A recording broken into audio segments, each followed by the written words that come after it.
टिल्लू ताजपुरिया की हत्या कर दी गई। और ये जानकारी मिल रही है कि तिहाड़ जेल में उस पर योगेश टुंडा नाम के कैदी ने अन्य कैदियों के साथ मिलकर यह हमला किया।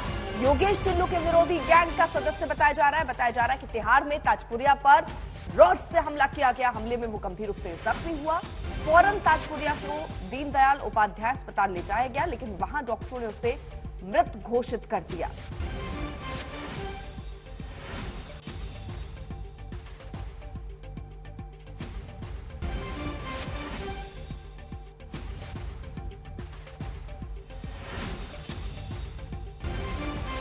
सोचिए 19 दिन के अंदर तिहाड़ जेल में ये दूसरा गैंग वॉर है, जो अब सवाल वहां पर जेल प्रशासन पर भी उठाता नजर आ रहा है। तिहाड़ जेल में गैंगस्टर टिल्लू ताजपुरिया की हत्या हो जाती है।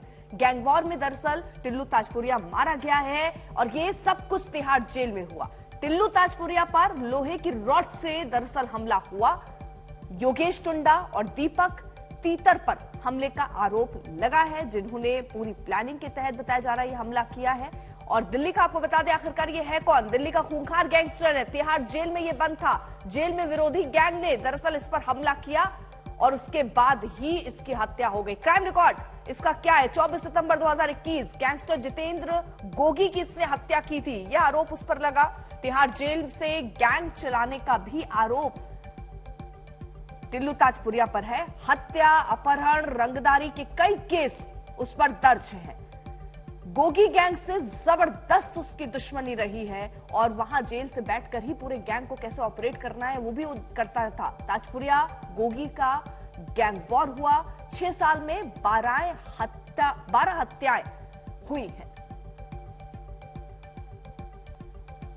अब आपको बता देते हैं टिल्लू ताजपुरिया का अतीक कनेक्शन क्या है। अतीक की हत्या के लिए आरोपी सनी को पिस्टल जो है, ये खबरें आती हैं कि उसी ने दिया। शूटर सनी को गैंगस्टर गोगी ने ही जिगाना पिस्टल जो है वो दी थी, ये खबरें हैं। और ये कहीं ना कहीं वहां से भी कनेक्शन दिख रहा है। गोगी की ही प्लानिंग थी कि सनी टिल्लू की हत्या करे। गोगी की हत्या टिल्लू गैंग ने कोर्ट के पास की थी और इसी का बदला लेने के लिए एक तरीके से कहिए तो ये किया गया। सनी ने जिगाना पिस्टल से ही अतीक की हत्या की है। तो अतीक कनेक्शन भी अब नजर आ रहा है टिल्लू ताजपुरिया के साथ साथ। ये जो हत्या हुई अतीक की हत्या के लिए आरोपी सनी को पिस्टल जो है वो गोगी गैंग ने ही दी थी।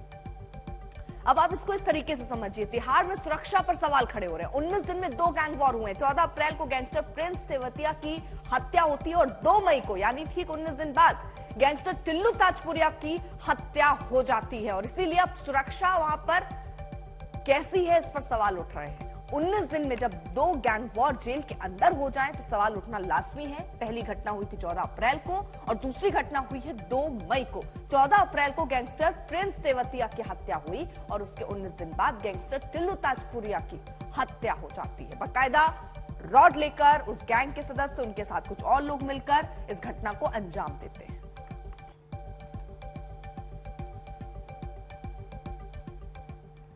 अतीक और अशरफ के मिट्टी में मिलाने के बाद आज मुख्यमंत्री योगी आदित्यनाथ प्रयागराज पहुंच रहे हैं। निकाय चुनाव को लेकर योगी आज यहां भरपूर गरजेंगे। योगी एक दिन पहले ही कह चुके हैं कि यूपी में माफियागिरी नहीं चलेगी। अतीक अशरफ का सफाया हो चुका है और मुख्तार जेल का रास्ता तय कर चुका है। निकाय चुनाव के लिए योगी भरपूर गरज रहे हैं और अब प्रयागराज से उनकी गरज का इंतजार है। सिमर चावला हमारे साथ, हमारे सहयोगी इस वक्त जुड़ चुके हैं। सिमर, इस हत्याकांड के बाद, माफिया पर कंट्रोल के बाद अब जो है योगी आदित्यनाथ प्रयागराज में पहुंच रहे हैं, रैली करने वाले हैं। नजर इस बात पर रहेगी कि आज क्या संदेश वो देते हैं।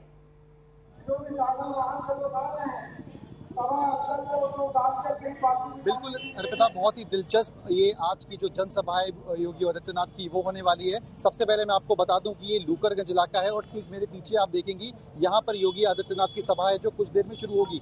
अब दिलचस्प बात ये है कि ये वही इलाका है जहाँ से 300 मीटर दूर अतीक अहमद की हत्या हुई थी। अगर इस रोड से अगर आप 400 मीटर दूर जाएंगी तो यहाँ पे अतीक अहमद का वो चकिया वाला इलाका है, मुस्लिम बहुमूल्य क्षेत्र है और यहाँ से ठीक 300 मीटर दूर यहाँ पे जनसभा हो रही है। ऐसे में पुलिस के पुख्ता इंतजाम जो रहते हैं उससे भी ज्यादा करे गए हैं सिर्फ इसी चीज के लिए, जो कि अतीक का प्रकरण यहाँ पे हुआ है। आप देखेंगे यहाँ पे आरएएफ को लगाया गया है, जो दंगा कंट्रोल करने की जो कंपनीज हैं उनको बकायदा इक्विपमेंट्स देके यहाँ पे लगाया गया है। वहां सामने आप देखेंगे तो आरएएफ की कंपनीज बकायदा अश्रु गैस के गोले, सारी तैयारी यहाँ पर इक्विपमेंट्स के साथ प्रशासन ने लगाई है, क्योंकि जो मामला है और जो पूरा इलाका है ये बहुत सेंसिटिव है। अब ऐसे में प्रयागराज में मुख्यमंत्री होंगे और क्या संदेश देते हैं, क्या अतीक प्रकरण को लेकर प्रयागराज के लोगों को कोई बात करेंगे, क्या माफियागिरी पे कोई बात करते हैं, ये दिलचस्प बात होगी, ये सुनने वाली बात होगी। क्योंकि बीते दिनों ने देखा है कि कैसे इशारों में अतीक प्रकरण पे उन्होंने बातें करी, नाम नहीं लिया कि माफियाओं को कैसे उत्तर प्रदेश में मिट्टी में मिलाने का काम हुआ है।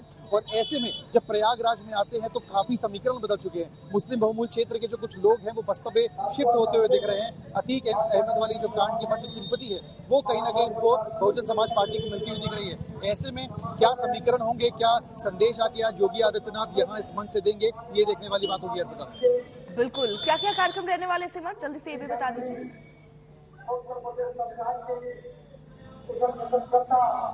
सबसे पहले मैं आपको बता दूं कि जो सबसे पहली जनसभा है आज, क्योंकि जो कार्यक्रम है वो बहुत ज्यादा लगे हुए हैं योगी आदित्यनाथ के जो मुख्यमंत्री है, जगह जगह जाके वो जनसभा करेंगे। सबसे पहली जनसभा वो प्रयागराज में कर रहे हैं। शाम का वक्त है जब यहाँ पे जो प्रचार है वो खत्म हो जाएगा। 4 तारीख को यहाँ पर चुनाव होना है, उसके पहले कुछ ही देर में हम एक्सपेक्ट कर सकते हैं कि योगी आदित्यनाथ यहाँ पे आएंगे। आधे से पौन घंटे का उनका यहाँ पे संबोधन है। जो कार्यकर्ता हैं वो आना शुरू हो गए हैं। अभी यहाँ से मंच से अनाउंसमेंट भी हो रही थी कि कार्यकर्ता कह रहे थे कि पुलिस जो बहुत ज्यादा सख्ती कर रही है वो थोड़ा ना करे, क्योंकि कार्यकर्ता ही भी नहीं आ पा रहे हैं। ये इसकी वजह ये है क्योंकि जो आसपास के इलाकों में जो संवेदनशीलता है इसको लेके अतिरिक्त बल आज पुलिस द्वारा लगाया गया है। बाकायदा सीपी और एडिशनल सीपी खुद जो है वो रेकी कर रहे हैं। ऐसे में आधे घंटे का वक्त है जब योगी आदित्यनाथ यहाँ पे आएंगे और संबोधन करेंगे, और उसके बाद से यहीं से बाकी के जो उनके अन्य कार्यक्रम प्रदेश में लगे हुए हैं चुनाव प्रचार को लेकर, वहां पर वापस निकल जाएंगे। अर्पिता, ठीक है सिमर, आप नजर बनाए रखिए, पल पल के अपडेट हम आपसे लेंगे। योगी ने एक दिन पहले माफिया को फिर खबरदार किया तो अखिलेश ने पूछा कि पुलिस की रक्षा में अतीक का मर्डर राज्य के हालात को बयां करता है। अब गोरखपुर शहर जाम वाला शहर नहीं, गंदगी वाला शहर नहीं, जल जमाव वाला शहर नहीं, मच्छर वाला शहर भी नहीं और माफिया वाला शहर भी नहीं है। अब तो आपकी पहचान बदल गई है। अब तो गोरखपुर सेफ सिटी है, स्मार्ट सिटी है। गोरखपुर का व्यापारी अब रंगदारी नहीं देता है। गोरखपुर में 3 लोगों ने मिलकर के सामूहिक बलात्कार किया, हत्या हो रही है, लूट हो रही है, एक शिक्षिका के कनपट्टी पे लगा करके उसके साथ छेड़खानी, ये गोरखपुर में हुआ। जो मुख्यमंत्री गोरखपुर को लॉ एंड ऑर्डर में बेहतर न बना पाए, और फिर क्या भूल जाएंगे आप बलवंत सिंह की, जिसकी कस्टोडियल डेथ हुई, स्वजाति था उनका, उसके परिवार को नौकरी देनी थी, क्या सरकार ने नौकरी दे ली? क्या लॉ एंड ऑर्डर बेहतर था? तो आज तक से खास बातचीत में अखिलेश यादव ने योगी सरकार को घेरा, मेट्रो से लेकर रिवर फ्रंट तक को अपनी सरकार का काम बताकर सरकार से पूछा कि आपने किया ही क्या है। पूछा कि क्या अब निकाय चुनाव के बाद गरीबों पर बुलडोजर चलेगा। मुख्यमंत्री जहां भी रैली में जा रहे हैं वो बार बार यही बात कर रहे हैं कि माफिया को हमने मिट्टी में मिला दिया है। आप उस वक्त विधानसभा में मौजूद थे। देखिए, मुख्यमंत्री जी काम कुछ करना नहीं चाहते हैं, जो काम हो भी रहे थे उनको बिगाड़ दिया। जिस सरकार के पास कार्यकारी डीजीपी हो, जिस सरकार ने अपना परमानेंट डीजीपी न बना पाया हो, जिस सरकार में अधिकारी कौन बैठेगा उसका झगड़ा हो, उससे क्या उम्मीद करोगे कि लॉ एंड ऑर्डर बेहतर है? आप बताइए, गोरखपुर में 3 लोगों ने मिलकर के सामूहिक बलात्कार किया, क्या गोरखपुर कॉन्स्टिट्यूंसी में नहीं हुआ? क्या गोरखपुर डिस्ट्रिक्ट नहीं हुआ? मुख्यमंत्री के गृह जनपद में नहीं हुआ? तब जब खुद रहते हैं मुख्यमंत्री वहां पर हफ्ते में न जाने कितनी बार। सुप्रीम कोर्ट ने बहुत सवाल उठाए हैं, जो अतीक अहमद और अशरफ वाला कांड हुआ है वहां पर, उसको लेकर आप क्या कहें? सरकार को सोचना चाहिए कि जो गवाह था वो पुलिस की सिक्योरिटी में मारा गया, 2 जवान शहीद हो गए, जिन पे आरोप था वो पुलिस की सिक्योरिटी में मारे गए। आखिरकार सरकार क्या कर रही थी? सरकार की जानकारी में नहीं था। और जिस तरीके से सुप्रीम कोर्ट ने सवाल खड़े किए हैं, भारतीय जनता पार्टी की सरकार को जवाब देना पड़ेगा। और कहीं ना कहीं सरकार की नाकामी थी जिसकी वजह से ये सब घटनाएं हुई हैं। उधर यूपी निकाय चुनाव में गरज रहे ओवैसी ने अतीक का मुद्दा बनाया और कहा कि देश गांधी को याद रखता है, गोली मारने वाले कातिलों को नहीं। गोली और बोली पर वो सीधे सरकार पर निशाना साधते रहे। और हम मुख्यमंत्री योगी आदित्यनाथ से भी कहना चाहे कि मुख्यमंत्री जी, आपके पार्टी में कितने बहुमती है बताइएगा, कितनों पर मुकदमा है बताइएगा, उनका क्या करेंगे आप बताइए ना। ऐसा लगता है कि पूरी जिम्मेदारी हम पर आ गई, अब तो हद हो गई। गोली मारने वालों याद रखो, तुम पूरी गोली खत्म हो जाएगी तुम्हारी, मगर हम सच्चाई और हक को बुलंद करते रहेंगे।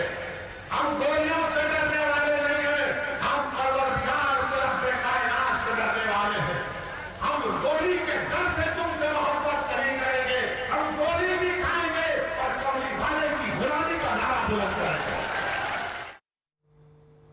कर्नाटक में बीजेपी के बाद कांग्रेस ने भी वादों का पिटारा खोल दिया है। थोड़ी देर पहले कांग्रेस अध्यक्ष खड़गे की मौजूदगी में बैंगलोर में कांग्रेस ने घोषणा पत्र जारी किया।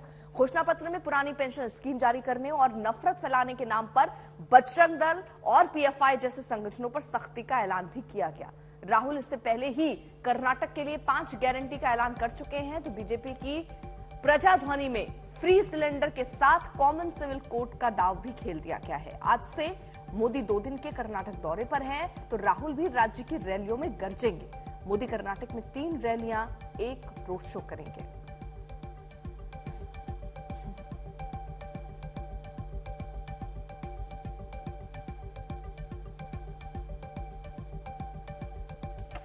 तो आज कर्नाटक के प्रचार रण में दिग्गज उतरने वाले हैं। प्रधानमंत्री नरेंद्र मोदी की रैलियां होनी है, 1 रोड शो होना है। अमित शाह होंगे, 3 रैलियां करेंगे और 3 रोड शो करने वाले हैं। राहुल गांधी की भी 2 रैलियां होने वाली हैं शिवमोगा में और दावणगेरे में 3 रोड शो होना है। प्रियंका गांधी भी मोर्चा खोले हुए हैं, वो भी आज रैलियां कर रही हैं।